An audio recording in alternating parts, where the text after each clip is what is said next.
NDA में seat बंटवारों पर बात बन गई है बीजेपी और जेडीयू को, जहां 101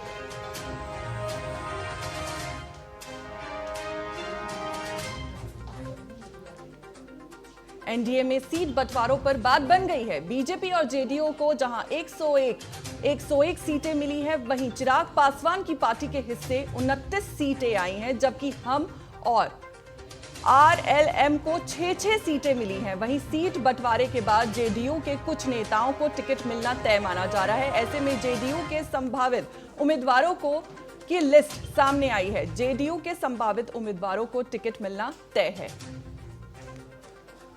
इंद्रदेव पटेल है बढ़हडिया से, वहीं उमेश कुमार कुशवाहा है महनार से, सिद्धार्थ पटेल है वैशाली से, तो जयंत राज है अमरपुर से, रिंकू सिंह वाल्मीकि नगर से, शीला मंडल फुलपरास से, वहीं लेशी सिंह दमदाहा से, अमरेंद्र पांडे कुचायकोट से, विजय निषाद बरारी से, तो वहीं पंकज मिश्रा रुन्नी सैदपुर से, सुधांशु शेखर हरलाखी से, तो विजेंद्र यादव सुपौल से, अनंत सिंह मोकामा से, तो रामविलास कामत पिपरा से, शालिनी मिश्रा केसरिया से, तो राधा चरण सेठ संदेश नरेंद्र, वहीं नरेंद्र नारायण यादव आलमनगर से, चंद्रेश्वर चंद्रवंशी जहानाबाद, ऋतुराज घोसी निरंजन मेहता बिहारीगंज से हैं, राम सेवक सिंह हथुआ से, सुनील कुमार भोरे से, विजय चौधरी सराय रंजन से, रत्नेश सदा सोनबरसा से, चेतन आनंद शिवहर से, अजीत कुमार कांटी से, अशोक कुमार मुन्ना वारिस नगर से, सुदर्शन बरभीगा से, मनोरमा देवी बेलागंज से, मदन सहनी बहादुरपुर, महेश्वर हजारी कल्याणपुर से।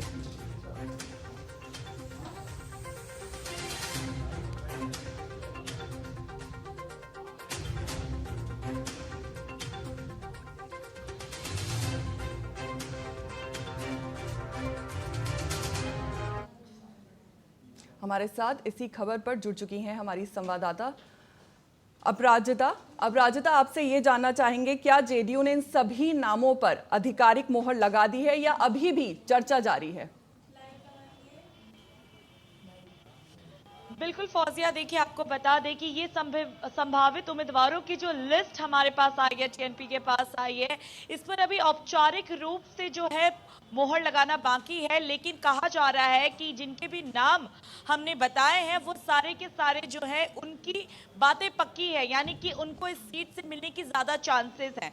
और ऐसे में ये देखना बेहद दिलचस्प होगा, आज औपचारिक रूप से इसकी घोषणा कर दी जाएगी। कल एनडीए में सीट बंटवारे को लेकर के सामंजस्य बैठ गया है, तो ऐसे में आज इसकी औपचारिक रूप से जब घोषणा की जाएगी तो सारी तस्वीरें साफ हो जाएंगी कि किसको कहां से कौन सी सीटें मिल रही हैं। लेकिन जिन जिन सीटों को लेकर लड़ाई थी आपस में एनडीए के बीच में, वो सुलझता हुआ नजर आ रहा है। और ऐसा कहा जा रहा है कि आपस में इनके बीच जो भी सामंजस्य बने हैं, पार्टी ऑलरेडी अपने उम्मीदवारों की सूची तैयार की हुई है। जी अपराजिता, ये भी जानना चाहूंगी आपसे, जो इन संभावित उम्मीदवारों पर पार्टी कार्यकर्ताओं और साथ ही लोगों की क्या प्रतिक्रिया सामने आ रही है? बिल्कुल फौजिया, देखिए आपको पहले मैं सूची जरा बता दूं, जो हमारे पास अभी लिस्ट मौजूद है, मैं आपको जरा सा उसके बारे में थोड़ा ब्रीफ कर दूं। जो लिस्ट है हमारे पास उनकी जो अभी भी मौजूदा विधायक हैं और बिहार सरकार में मंत्री हैं। जैसे कि मैं अगर आपको बता दूं तो इंद्रदेव पटेल का नाम है बढ़हरिया से, और उनकी बात करें तो ये पहले से ही विधायक हैं और इलाके में इनकी मजबूत पकड़ मानी जाती है। इसके बाद उमेश कुशवाहा की अगर बात करें तो महनार से उनका नाम सामने आया है और पार्टी के प्रदेश अध्यक्ष भी हैं, तो इनका टिकट तो पूरी तरीके से पक्का माना जा रहा है। ऐसे में जो लगातार ये बातें निकलकर सामने आ रही थी कि कुछ के पत्ते कट सकते हैं, लेकिन अभी तक जो सूची मेरे पास आई है उसके अकॉर्डिंगली बहुत से ऐसे उम्मीदवार हैं जो पहले से जेडीयू का पार्ट रहे हैं, मंत्री भी हैं और वहां के मौजूदा विधायक भी हैं। उसके बाद बात करें सिद्धार्थ पटेल की, जिनका नाम वैशाली से सामने आ रहा है, युवा चेहरा है, इलाके में सक्रिय रहे हैं, पकड़ अच्छी मानी जाती है।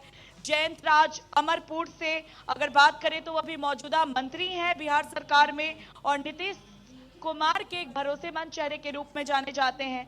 रिंकू सिंह की अगर बात करें तो वाल्मीकि नगर से उनका नाम सामने आ रहा है और वो अपने संगठन में भी लगातार सक्रिय रहती हैं। इसके जो अभी की वजह से पार्टी को भी फायदा मिल सकता है। जिस प्रकार से बिहार के बारे में कहा जाता है कि नीतीश कुमार की कोर वोट बैंक महिलाएं होती हैं, यहाँ पर बिहार में महिलाओं के लिए नीतीश कुमार ने बहुत काम किया है। तो किसी भी क्षेत्र से किसी महिला को उतारना नीतीश कुमार का एक ट्रम्प कार्ड हो सकता है और बहुत जगह पे ऐसा देखा भी गया है।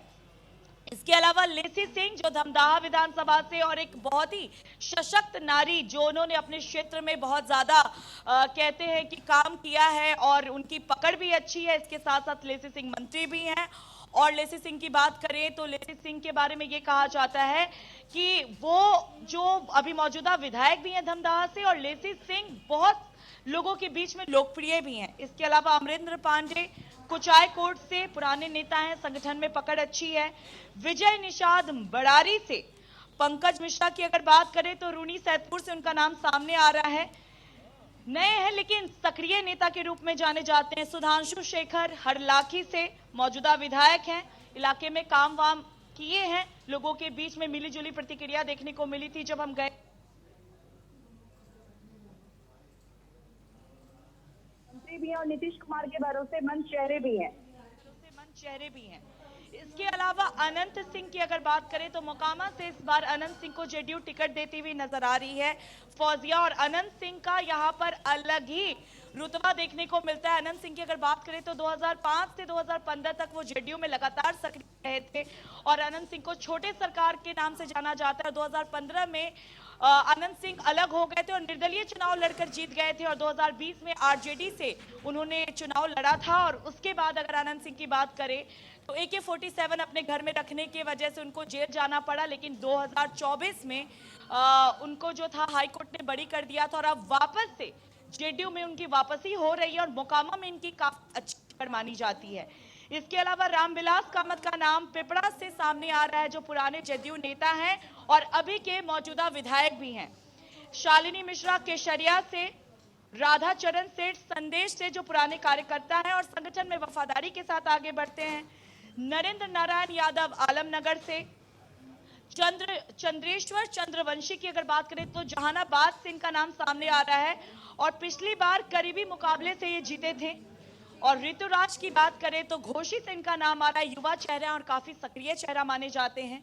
इसके अलावा निरंजन मेहता का नाम बिहारीगंज से आ रहा है जो पुराने कार्यकर्ता हैं और पार्टी में मजबूत पकड़ रखते हैं।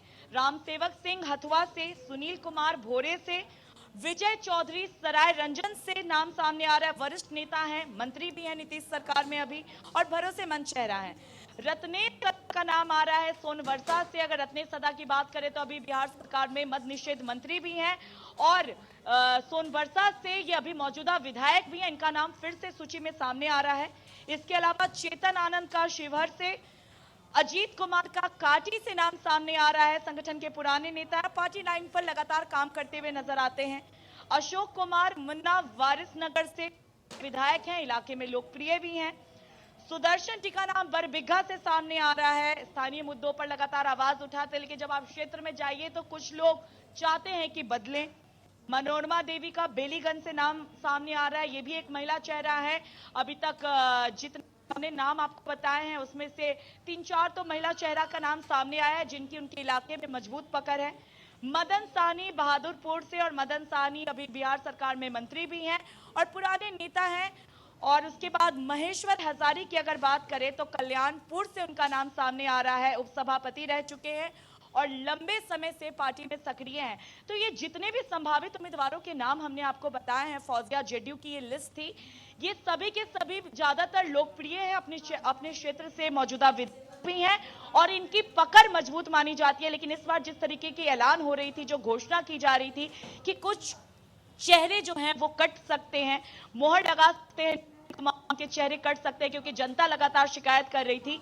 ऐसे में ये अभी तो संभावित उम्मीदवारों की लिस्ट है, लेकिन ज्यादातर ये चांसेस हैं फौजिया कि ये नाम जो है पूरी तरीके से सही और इस पर नीतीश कुमार मोहर लगाएंगे। जी शुक्रिया अपराजिता आपका हमारे साथ जुड़ने के लिए।